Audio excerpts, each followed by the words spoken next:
Ghana Beyond Aid will require that we do things differently. It will demand of us new approaches to governance and, above all, a shift in the financing of our development. It will require a fundamental rethink of domestic and international resource mobilization and correcting the lopsided balance of trade deficit we have with all our trading partners. We have to reinforce the investment attraction of Ghana as a country.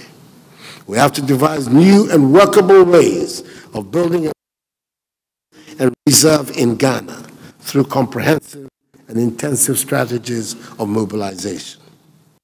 This means a combination of effective and efficient taxation and tax collection. We must deepen the payment of taxes and broaden the tax net to include the informal sector in the taxes. It is particularly important that we enhance the capacity of our tax authorities so that the big players in our economy, the mining companies, the oil companies, and the telecommunication companies among them, pay their correct taxes. For far too long, such companies have been the source of the massive flight of capital from our country and our continent. I am a firm believer in honest profits, but I will not condone illicit financial outflows. You know how injurious they have been to Africa's development. Then, global trade, which is essentially about competition and our attractiveness as a country to conduct business. The advantages revolve around the skills of our workforce, the legal that exists for the resolution of disputes when they do arise, and the stability of our macro economy. These advantages should be beneficial of impending free trade area, which should present immense opportunities for Ghanaian enterprise, creativity, ingenuity, and innovation. The importance to which government attaches the concept is illustrated by the fact that Ghana and Kenya are the two countries to deposit their instruments at the AU headquarters in Addis Ababa. Government and the have to work hand in hand to take advantage of this important new development. In the project for Ghana Beyond Aid, skills training and vocational education must take center stage as a means of dealing with youth employment, as well as edge in global trade. We need to train our people in job-relevant programs, educational system, and ready them for industry. I'm thus calling on industry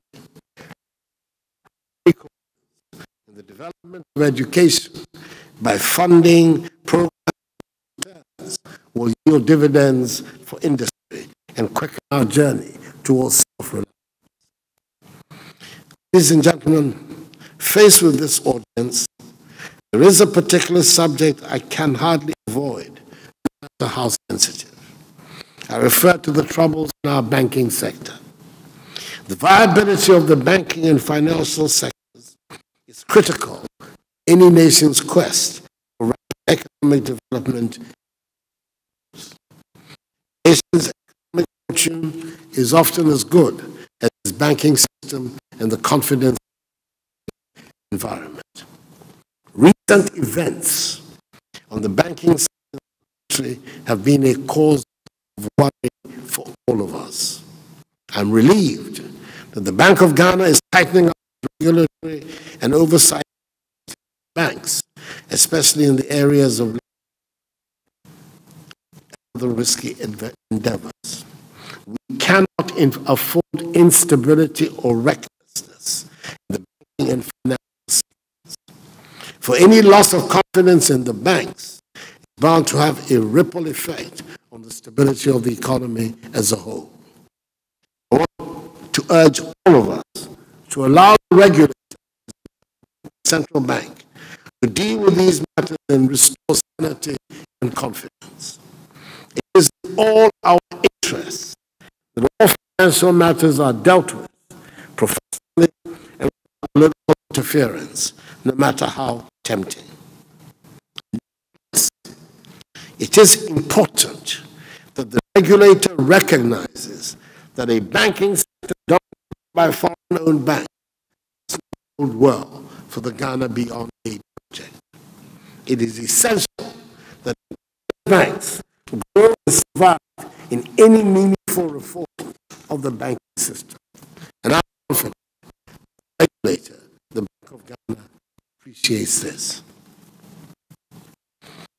Perhaps the greatest threat to our democracy and the stability of our nation is the widespread youth unemployment. It is an issue that must be confronted. We must develop an economy in which sustainable jobs are created to absorb the youth that enter the job market every year. Real sustainable jobs are created by the private sector, and I urge you to partner with the government and take advantage of the opportunities that are coming up. The One District, One Factory initiative, one that is subject to intent and provides great opportunities. While it is government that is leading this initiative, my hope is that the private sector, your sector, will rise to the occasion, identify niche areas, and establish viable industrial concerns in the districts. That is the way we can also build our own Samsungs, Kawasaki's, Suzuki's, and Hyundai's. This model of one district, one factory is a necessity for our time. It was the eradication of poverty and the creation of employment around the country. I urge you to take advantage of the various incentives that have been put in place and help make a success of the program. Good corporate governance must become the norm in our businesses. Corporate leaders must be able to in all aspects of their lives. Corporate governance is absolutely essential to the healthy development of our economy. It also exhausts us to be innovative in the old ways of doing things are constantly changing, and we either embrace change and adapt or die. I urge you to be innovation and be pioneers of change in today's business world. If proof about how things now in the business world, just take a look at Fortune 500 companies, and you would notice that many of them did not even exist at the turn of the millennium. On the other hand, many of the notable brands that were around when many of us were growing up no longer exist. My confidence, energy, and can-do spirit of makes me believe that is safe in the hands of the community gathered here. I invite all of us to the exciting business of development of our country. It takes time to be in this country, for the opportunities are bright and endless. Our first dreamed of, we will achieve.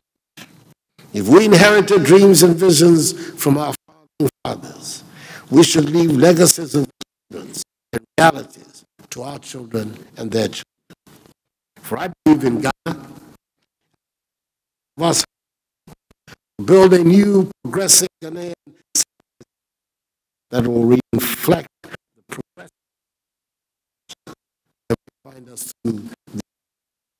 God bless us all in our homeland, Ghana. Make us